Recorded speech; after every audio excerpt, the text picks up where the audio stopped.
안녕하세요. 토요미스테리 디바제시카입니다. 여러분의 구독은 선택입니다. 그리고 영상은 계속됩니다.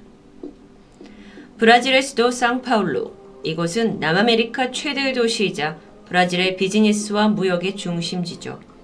지금 보시는 모습은 70년대의 상파울루인데 그때도 여전히 고층 건물과 함께 빽빽한 도시 분위기를 느낄 수 있습니다. 특히나 시내 중심부 센트로에는 그 당시에 꽤나 고층에 속했던 25층짜리 조엘마 빌딩이 우뚝 서 있었습니다. 지은 지 갓 2년 정도 되는 새 건물로 은행과 대형 회사, 변호사 사무실 같은 고급 상업시설이 들어서면서 하루에도 수백 명의 비즈니스맨들이 오가던 아주 분주한 곳이었죠. 그러던 1974년 2월 1일 금요일 오전 8시 50분입니다. 상파울루 소방당국에 신고 전화가 걸려왔습니다. 조엘마 빌딩의 한 창문에서 불꽃이 반짝 튀는 걸 목격했다는 내용입니다. 신고 10분 만인 오전 9시 소방대가 처음으로 빌딩 앞에 도착했습니다. 하지만 건물 12층에서 시작된 불꽃이 이미 그 위층까지 차례로 집어삼키고 있었는데요. 이날 건물에 머물던 사람들은 무려 700여 명입니다. 급하게 추가 소방대가 호출이 되었지만 마침 출근길 교통체증에 걸리고 말았습니다. 그렇게 출동이 지연되는 사이 30분이 흘렀고 오전 9시 반 검은 유독가스는 이미 건물 옥상까지 치솟고 있었습니다. 심각한 문제는 더 있었습니다. 소방관들은 건물 내부로 진입을 시도했지만 강한 열기와 유독가스 때문에 실패하고 말았죠. 그 당시에 고층 사다리를 가지고 있긴 했지만 겨우 15층까지밖에 닿질 않았습니다. 그래서 그보다 더 위층에 있는 사람들을 구조할 방법이 없었던 거죠. 다행히 건물 옥상으로 가까스로 대피한 사람들, 그리고 이들을 구조하기 위해 헬기를 띄우게 되는데 안타깝게도 건물에서 뿜어나오는 열기와 연기로 인해 그마저도 헬기에 접근이 쉽지 않습니다. 심지어 옥상에는 헬리콥터 착륙장마저 없는 상황이었죠. 그나마 다행인 건 처음 불길이 시작된 12층보다 그 아래에 머물던 약 300~400명의 사람들은 그래도 빨리 대피를 할 수 있었다는 겁니다. 하지만 12층 위로 여전히 남아있던 300여 명의 사람들은 꼼짝없이 갇혀있게 되죠. 불길은 계속 치솟았고 결국 뜨거운 화염과 이 가스를 견디지 못한 사람들이 건물 창문과 난간에 매달리게 됩니다. 그나마 15층까지 연결된 소방차 사다리에 닿기 위해서 벽을 타야 되는 아주 위험천만한 광경까지 연출됐죠. 그 중에 약 40여 명은 패닉에 휩싸여 스스로 건물 밖으로 몸을 내던지고 말았는데요. 이 중 단 한 명도 목숨을 건지지 못했습니다. 건물 밖에서 사람이 떨어지는 이 참담한 모습을 보던 시민들은 눈을 질끈 감을 수밖에 없었습니다. 화재 신고가 있은 지 3시간이 지난 정오, 마침내 불길이 진화됩니다. 하지만 건물 내 모든 가연성 자재들을 이미 다 태운 뒤였죠. 그럼 안에 있던 사람들은 대부분 구조될 수 있었던 걸까요? 이 화재로 300여 명이 넘는 사람들이 부상을 당했고 179명이 목숨을 잃었습니다. 브라질 조엘마 빌딩 화재 사고는 9.11 뉴욕 9.11 테러 사건 이전까지 전 세계 최악의 고층 건물 참사로 남아 있었습니다. 자, 그렇다면 도대체 왜 화재가 난 걸까요? 화재의 원인은 12층 창문 외부에 붙어 있던 에어컨의 전기 합선으로 밝혀집니다. 즉, 발화 지점이 창문 밖이었다는 건데 그 불이 어떻게 이렇게 단시간에 건물 전체로 내부로 퍼질 수 있었던 걸까요? 문제는 건물 내부 인테리어에 사용된 자재들 때문이었습니다. 사무실 곳곳에 나무 칸막이가 있었고 또 지금과는 다르게 책상, 선반, 천장마저도 모두 나무였죠. 뿐만 아니라 바닥의 카펫, 창가의 커튼 역시 가연성 물질입니다. 목격자에 의하면 창가에서 시작된 불길은 순식간에 커튼을 타고 사무실 내부 벽으로 옮겨가게 됩니다. 건물에는 방화벽이 없는 뻥 뚫린 중앙 계단이 위치해 있었는데 이 계단이 불길의 이동 통로가 되면서 빠르게 건물 전체로 불이 번진 겁니다.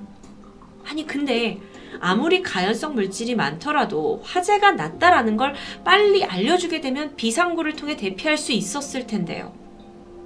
안타깝게도 이 건물 내부에는 화재 경보기도, 스프링클러 시스템도, 심지어 비상구도 설치되어 있지 않았습니다. 요즘 같으면 상상도 할 수 없는 일이죠. 조엘마 빌딩은 설계 초기 단계부터 아예 화재 안전을 고려하지 않고 지어진 그야말로 시한폭탄 같은 건물이었던 겁니다. 그래서 사실상 최초 발화가 시작된 지 1시간 만에 12층부터 25층 꼭대기까지 불길이 다 집어삼킬 수 있었던 겁니다. 참고로 이것과 매우 유사한 사건이 한국에도 있었습니다. 예전에 금요사건 파일에서 다룬 적이 있었던 대연각 호텔 화재 사건. 이게 조엘마 빌딩 화재 딱 3년 전인 1971년 12월에 벌어진 사건이죠. 당시 명동에 있던 22층짜리 대연각 호텔에서 대형 화재가 발생했고 투숙객을 비롯한 163명이 사망한 국내 최악의 호텔 참사입니다. 사망자 수까지 두 사건이 참 유사성이 많은데요. 이 대연각 화재 역시 비상계단이며 스프링클러가 전혀 설치되어 있지 않았고 더 참담한 건 당시 옥상문이 잠겨서 더 많은 인명피해를 피할 수 없었습니다. 다시 브라질 조엘마 사건으로 돌아와 보면 그날 현장을 수습하던 중 다소 안타깝지만 미스테리한 일화가 알려집니다. 화재가 어느 정도 진압된 후 소방대원들이 생존자들을 구출하기 위해 건물 여기저기를 순찰하던 중 문이 굳게 닫혀있는 엘리베이터를 발견합니다. 이미 강한 열기로 인해 상당 부분 철이 녹게 되면서 엘리베이터 문만 여는데도 많은 시간과 노력을 들여야 했죠.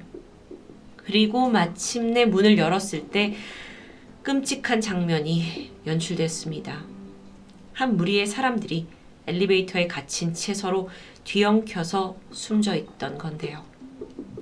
70년대에 화재에 대한 인식이 많이 부족했던 터라 사람들은 불이 나면 절대 엘리베이터를 타면 안 된다라는 지침을 숙지하지 못했던 것 같습니다.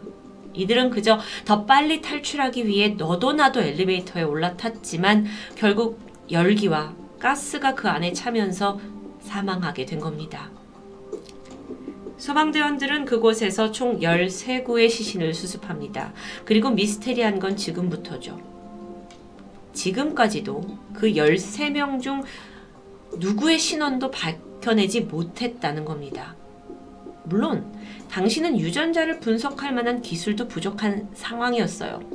근데 이들의 신분을 증명할 만한 어떤 것도 발견되지 않았고 불에 타버렸고 또 그들을 찾을 유족도 나타나지 않습니다. 결국 이들은 사건 이후에 13 고스트, 13의 유령이라는 미스테리한 이름으로 불렸고 브라질에 있는 성 베드로 공동묘지에 함께 묻히게 됩니다. 그들의 그 죽음도 서러운데 신원조차 모른다는 사실에 많은 시민들의 추모 발길이 이어졌습니다. 그런데 일부에서는 이들이 하필 13명이다 라는 거에 초점을 둬서 아시다시피 서양에서는 13이라는 수가 악마를 상징하는 굉장히 불길한 숫자로 여겨지기 때문인데요. 아무리 모든 게 불에 탔다 하지만 단 한 명의 정체도 모르고 관련된 유족도 전혀 없다? 라는 건 당시 사람들에게 쉽게 이해되지 않았습니다. 상황이 이렇다 보니 이번 화재가 단순 사고가 아니라 무언가를 덮기 위한 위장이라는 음모설도 있고 심지어 악마단체의 소행이라는 이야기도 있습니다. 다소 얼토당토한 주장이지만 사실 조엘마 빌딩이 음모론이 휩싸이게 된 데는 또 다른 이유가 있는데 여기가 화재 전부터 이미 저주받은 빌딩으로 불려졌기 때문입니다. 때는 빌딩이 지어지기 24년 전인 1948년. 이 부지에는 원래 대저택이 위치해 있었습니다. 그 소유자는 폴 캠벨이라는 상파울루 주립대학 화학 교수였죠. 그는 어머니, 두 여동생과 함께 살고 있었는데 어느 날 주변 사람들에게 어머니와 동생들을 데리고 당분간 지방여행을 다녀오겠다라고 말하고는 돌연 자취를 감췄습니다. 얼마 후 저택에 돌아온 폴은 떠날 때와 달리 홀몸이었습니다. 나머지 가족들은 어디냐? 라는 질문에 여행에서 불의의 자동차 사고를 당해 자신만 빼고 모두 사망했다고 설명했죠. 하지만 이건 어딘가 석연치 않았습니다. 게다가 한순간에 일가족을 다 잃은 사람치고는 폴의 행동이 너무도 태연했고 심지어 장례식조차 치르지 않는 모습. 결국 수상하게 여긴 이웃들이 그를 경찰에 신고합니다. 1948년 11월 23일 경찰이 폴의 대저택에 들이닥쳤고 집안 곳곳을 수색하던 경찰들은 저택 앞마당에 움푹 파인 구덩이를 발견합니다. 그리고 그곳을 파내려 가자 3구의 시신이 발견됐죠. 어머니 그리고 2명의 여동생이었습니다. 경찰은 즉각 폴을 체포합니다. 경찰서로 연행된 폴이 잠시 후 화장실을 써야겠다며 들어갔고 이때 숨겨온 총을 꺼내 자신의 가슴을 쏘면서 자살하고 맙니다. 결국에는 폴이 왜 이런 끔찍한 일을 저질렀는지, 가족들의 사망이 폴의 행각이 맞는지조차 이 모든 게 미궁에 빠져버리게 되는데요. 주변에 따르면 생전 폴이 사랑하던 여자를 가족들이 심하게 반대했고 그로 인해 갈등이 있었다고 전해집니다. 숨진 폴의 체내에서 상당량의 마약 성분이 검출됐고 여기에 더해 그가 극심한 불안 증세를 앓고 있었다는 걸로 인해서 이 모든 사단이 어떻게 벌어졌는지 대강 예상할 수는 있었는데요. 비극은 여기서 끝나지 않았죠. 얼마 후 현장에 출동했던 경찰 중 한 명이 돌연 사망합니다.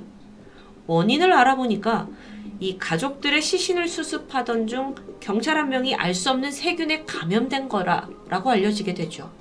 이 세균의 정체가 밝혀지지 않았습니다. 하지만 죽은 시신이 다시 생사람을 죽였다라는 게 이슈가 되면서 폴 가족이 살던 대저택 자체에 그 누구도 접근하기를 꺼려합니다. 사람이 죽은 집이라 쉽게 팔리지도 않았죠. 이후 소문은 꼬리에 꼬리를 잃게 되면서 이 집에 끔찍한 저주가 걸렸다라는 게 기정사실화됩니다. 그렇게 대저택은 오랫동안 방치되어 폐가가 되었습니다. 그리고 20년 후 한 부동산 투자회사가 상파울루 중심가 아주 위치 좋은 곳에 있는 이 저택 부지를 인수했고 1972년 이곳에 조엘마 빌딩이 들어서게 된 겁니다.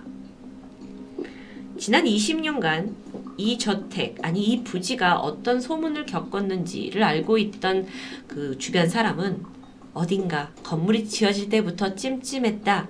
화재 사고는 어쩌면 예견된 것일 수도 있다라고 말합니다. 물론 미신에서 비롯된 거겠죠. 어쨌든 화재 이후 조엘마 빌딩은 무려 4년간 재건축을 했고 현재는 프라카 다 반데이라라는 새로운 이름으로 단장했습니다. 그런데 여전히 여긴 브라질의 심령 장소이자 많은 유령이 출몰된다고 악명 높아요. 특히나 이 건물의 15층 이상에서는 종종 요란한 화재 경보가 울리곤 하는데 전문가들이 몇 번에 걸쳐 검사를 해도 기술적인 문제를 찾아낼 수는 없었다고 합니다. 또한 건물의 계단에서는 정체를 알 수 없는 어떤 형체가 아른거리거나 분명 아무도 없는데 누군가 다급하게 계단을 오르내리는 군중의 발소리가 들린다고 합니다. 실제로 브라질의 심령 연구가들은 너무도 많은 영혼들이 여기 속세를 떠나지 못하고 빌딩의 이곳저곳을 유랑한다고 말합니다. 하지만 다행히 그들은 남에게 해를 끼치는 혼은 아니라고 하는데요.